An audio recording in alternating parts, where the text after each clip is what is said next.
El laboratorio de Juan. Con todos vosotros, Juan González. Bienvenido, bienvenida a este podcast dedicado al material para correr. Aquí te traeré reviews y análisis del material que pruebo y utilizo en las mejores carreras del mundo. Maratón de Sables, Tour de Llans, Diagonal de Fus, Spin Race o UTMB. Si eres un friki del material, este es tu podcast.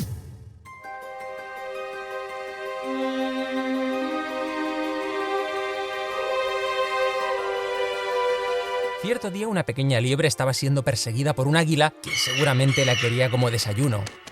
La liebre, al verse sin escapatoria, le pidió desesperada a un escarabajo que pasaba por allí que la ayudara. Así que el escarabajo, intentando hacer de mediador, le pidió al águila que le perdonase la vida a la liebre.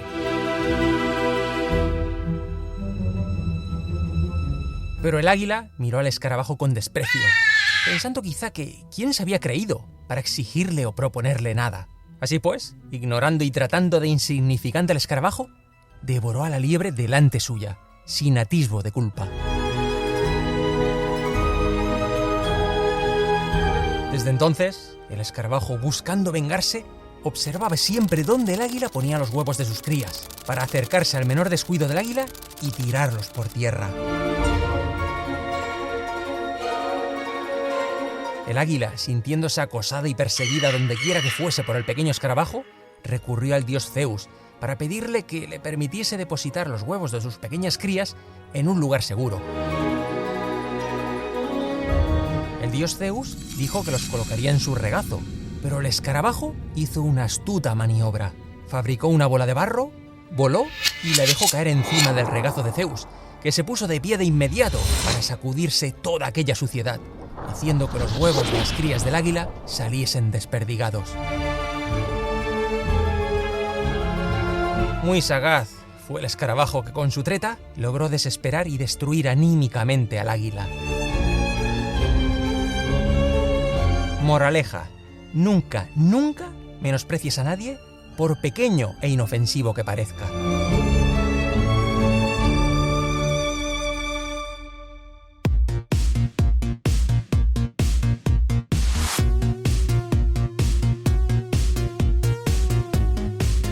Hola, ¿qué tal? Bienvenido, bienvenida otra semana más a tu podcast de material. Hace unos días participé en una carrera en las primeras 200 millas de España. De hecho, diría que es la carrera de montaña más larga que se ha hecho en territorio español. Una carrera con salida y llegada a Tarragona, a unos 100 kilómetros más o menos de Barcelona. El año pasado ya hice las 100 millas del Ultra Trail de Tarragona. De hecho, puedes escuchar mi experiencia en el programa número 32. Y este nuevo formato de 200 millas que presentaron, pues la verdad es que me atraía bastante. Sí que es cierto que una primera edición o edición cero siempre tiene sus riesgos, pero la verdad, me llamaba mucho la atención. Estaba muy limitada, muy pocos participantes, y cuando vi la gente que iba, muchos conocidos, otros muy buenos amigos, pues la verdad es que me acabé de animar. Así que, de nuevo y gracias a las gestiones de Territorio Trail Media, pude tomar la salida de esta carrera junto a otros 66 corredores. Pero como siempre, y para ponerte en situación, vamos con los datos de la carrera.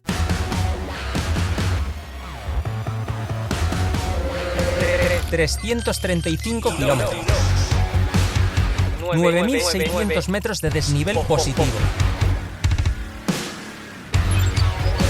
96 horas de tiempo límite, 2 habituallamientos, precio de la inscripción 230 euros.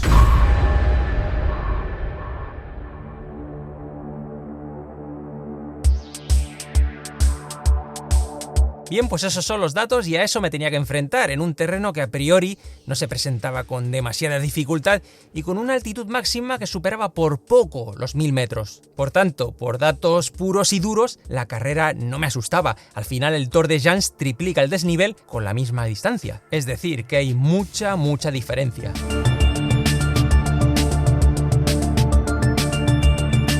Pero entonces Entonces, ¿dónde estaba la dificultad de esta carrera? Primero, al contrario que Thor, que está perfectamente marcada y señalizada, en esta tenías que navegar por GPS. Eso ya añade cierta dificultad. Y segundo, que en 335 kilómetros únicamente habían 2 avituallamientos. Uno en el kilómetro 132 y otro en el kilómetro 217. Por lo tanto, estamos hablando de una carrera en autosuficiencia. Piensa que en una ultra de 100 kilómetros normalmente tienes entre 8 o 9 avituallamientos, incluso a veces más. Y aquí, sin embargo, en los primeros 132 kilómetros no tienes ninguno. Por tanto, tienes que ser autosuficiente para llegar a ese primer avituallamiento, para buscarte la vida y llegar a esa primera base.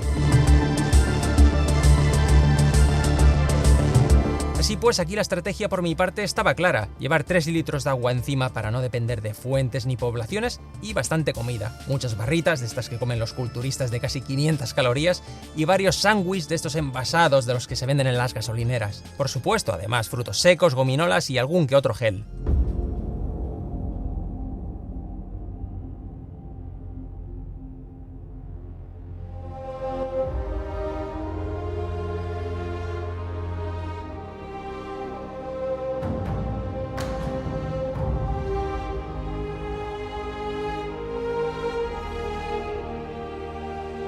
La verdad es que los primeros kilómetros pasaron muy bien, eran corribles y la salida al ser a las 12 del mediodía nos daba muchas horas de luz y buena temperatura.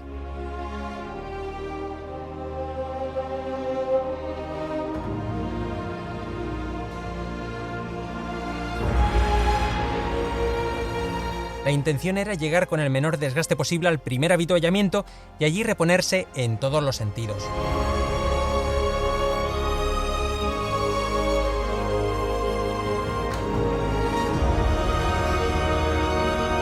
Todos esos kilómetros fueron muy llevaderos, iba acompañado de un muy buen amigo, David Javega, con una experiencia bestial en ultras tamaño XL. Te estoy hablando de un corredor que tiene un Thor, 2 Thor de Glaciers, entre otras muchas.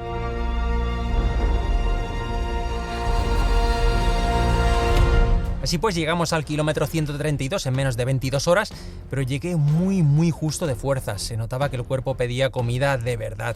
Al final, tantas horas engañándolo con frutos secos, gominolas y un sándwich, pues me había pasado factura y llegué al primer avituallamiento pues bastante flojo, con una pájara bastante evidente.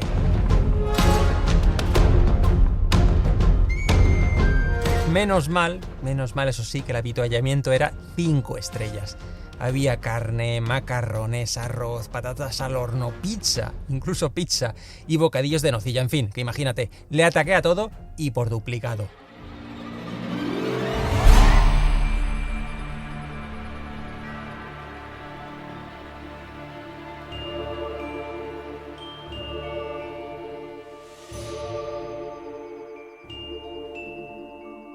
Tocaba encarar la segunda noche en carrera, y aquí es donde se podía complicar la cosa. De hecho, la segunda noche es la peor. Aquí no vale engañar al sueño con pastillas ni cafeína en vena. Pero había que aguantar esa segunda noche.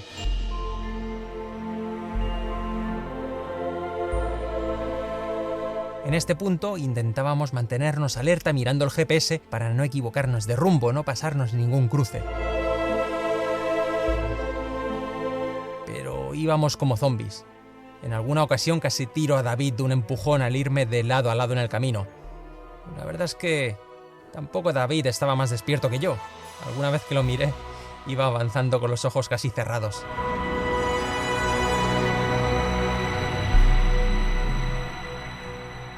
En ese punto, debido al sueño, las palabras cada vez eran menos frecuentes y las pocas cuestiones que surgían se solventaban con monosílabos. Iba a ser una noche bastante dura. Pero eso sí, menos de lo que vendría.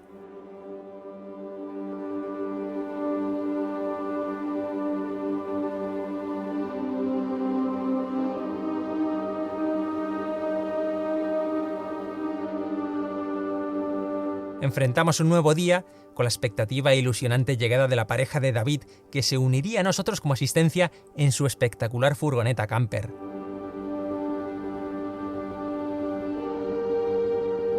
Con la llegada de Marina las cosas mejoraron mucho.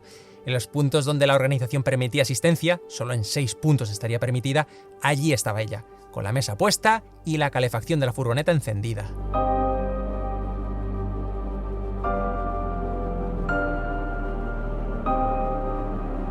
Me tendrás que perdonar, pero en estas carreras de varios días hay momentos en que existen lagunas. Realmente no recuerdas muchas cosas con claridad.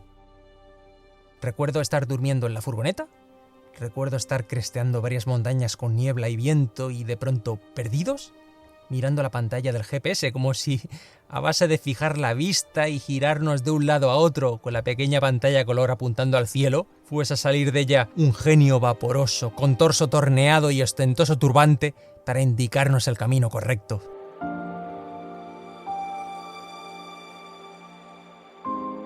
Qué desconcertante es cuando el GPS te muestra un camino que no se corresponde con lo que estás viendo, aunque todo es atribuible al cansancio. El cuerpo al final funciona como un móvil, que cuando quiere ahorrar batería, desconecta el brillo de la pantalla, el wifi, el bluetooth, las notificaciones. Es decir, anula todo lo que no es imprescindible para la supervivencia, para el avance.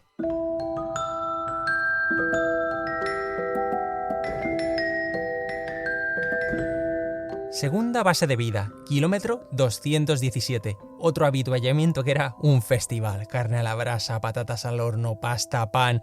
Vaya, como en una boda. Y además, estábamos cerca de una estufa.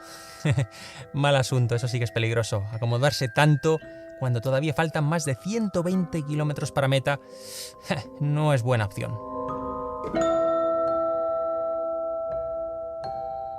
En esta segunda base de vida se podía dormir también, pero David y yo únicamente optamos por comer. Mientras, eso sí, salieron de las habitaciones Toni Andrades y Sergi Rodríguez Cuscó, y la verdad es que me dio mucha alegría de encontrarlos. Ellos iban por delante nuestro y les había dado tiempo a dormir.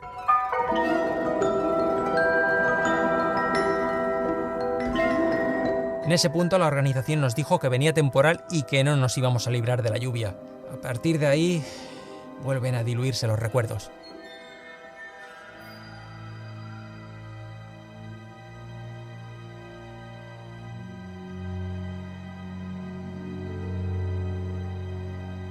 Tengo recuerdos de estar en un pueblo sin saber hacia dónde ir. Esas callejuelas empinadas y desordenadas, con aquella luz amarillenta y mortecina, incluso deprimente, que nos estaba engañando. Parecía que estábamos en una trampa, como aquellos laberintos que teníamos que resolver de pequeños en una hoja de papel, señalando la salida con el trazo de un lápiz.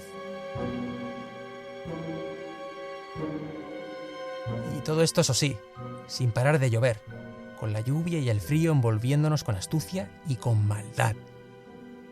Nos estaba abrazando de forma tenebrosa y no estaba dispuesta a soltarnos.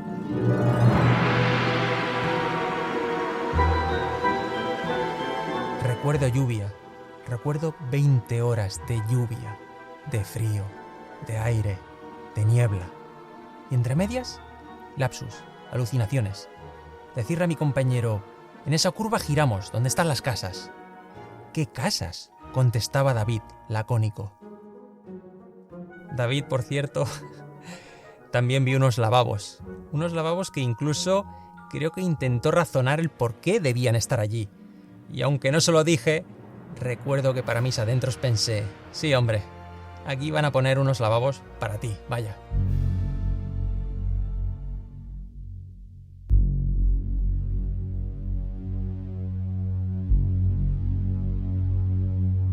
Por fin era viernes y mi mujer se sumó a la asistencia junto a Marina. La cosa, por lo menos en ese sentido, mejoraba algo.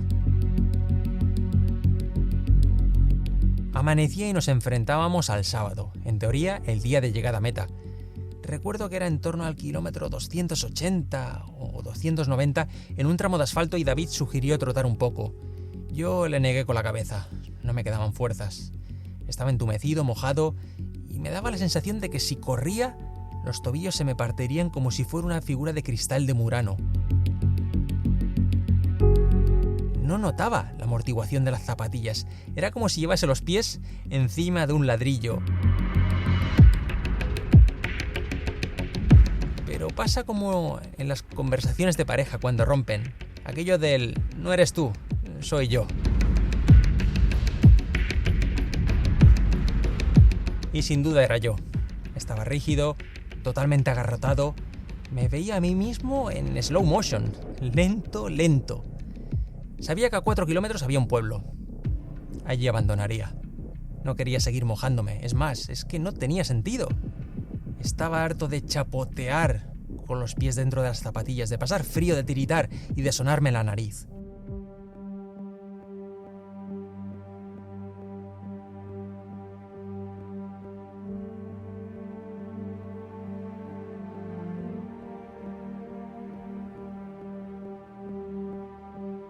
Se acabó.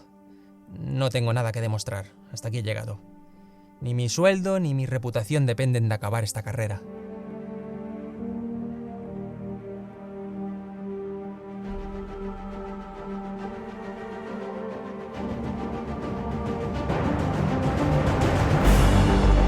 Cojo el teléfono y llamo a mi mujer. Me está esperando en un bar que hay junto a una gasolinera a las afueras de un pueblo. El típico bar de carretera, donde llego con casi 300 kilómetros. Hasta aquí hemos llegado. Me voy para casa. Primero paz y después gloria. David me había sacado un buen trozo y ya estaba dentro de su camper comiendo. Yo, después de hablar por teléfono con mi mujer, ella ya se había adelantado y me había pedido el menú, así que fue llegar al bar, entrar y sentarme a mesa puesta. Allí tenía plato de patatas fritas, butifarra y bocadillo de tortilla, con aquel pan gordo que se hacen en los pueblos. No esas baguettes precocinadas que comemos en la ciudad.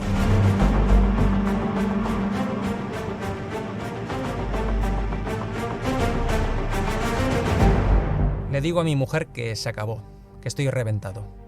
Y su respuesta fue algo así como: ¿tú quieres volver a la Spin Race, no? Pues estas condiciones son un buen entreno, así que ponte ropa seca y tira pa'lante, arreando, que solo te quedan 43 kilómetros. Y así fue. Bien alimentado, algo de ropa seca y a por los últimos kilómetros.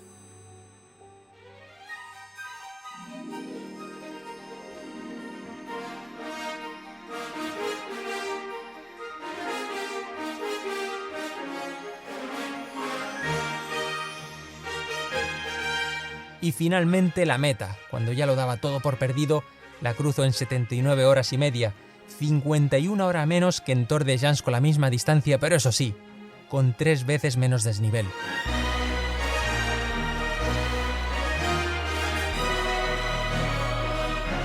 Y ahí estuvo el error, en pensar que esa carrera era plana, que era baja montaña, que era corrible. Por eso fui ingenuo y por ello ha sido la carrera que más veces he pensado en abandonar, por subestimarla, por quitarle importancia, y en la que hubiese abandonado si mi mujer no me dice: déjate de tonterías y espabila.